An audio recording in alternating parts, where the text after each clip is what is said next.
Hello, welcome to Hatton Games. You'll all know that 3 of the SMGs got buffed in the recent patch.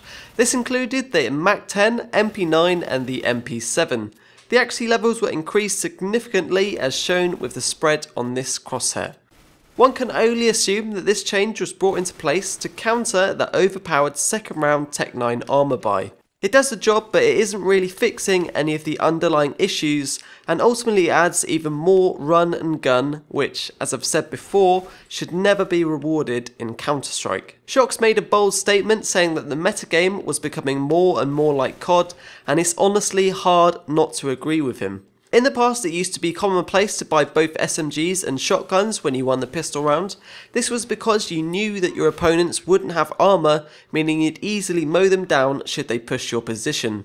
This gave such a big advantage to the team who won the pistol round because they could just use their SMGs with the bonus kill reward and build up an economy that keeps them in control of the game. It wasn't until teams started the P250 armour buy that the SMGs became a risky purchase. No longer could you guarantee a clean 3 rounds from the pistol, instead people would have to adapt and purchase either a FAMAS or Galil to take challenges from range. I'd say that the meta back then was probably the most balanced. The P250 armour buy required skill to overwhelm better equipped opponents. At the same time, the SMGs weren't enough to counter them 100%. It rewarded teams that put time to master the second round buy and scrape a few extra rounds on the board. The problem now is that none of this works. The Tech 9 armour was too strong, and instead of nerfing the rate of fire and the movement accuracy, they increased the movement accuracy of the SMGs.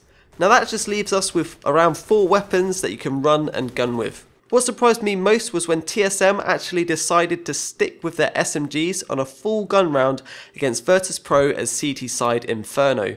It came down to a 1v2 with Carrigan just running and jumping around with his MP9 and proceeding to get the clutch. The fact he managed to get a running dink on Byerly in the pit just shows how overly accurate the new SMGs are whilst moving, and is something that needs to be re-evaluated. Of course, after that round, TSM had such a huge economy with 3 players sitting on over $11,000. This kind of meta is absolutely ridiculous and only rewards the team that is in the lead. So to summarise, Valve needs to fix the real issue, which is the Tech 9's movement accuracy and rate of fire, and they need to also revert the accuracy of the SMGs to how they were before. I'm pretty sure this will fix the current meta and, maybe bring it back to the old P250 armour days, which actually required some skill. Thanks for watching, and I'll see you guys next time.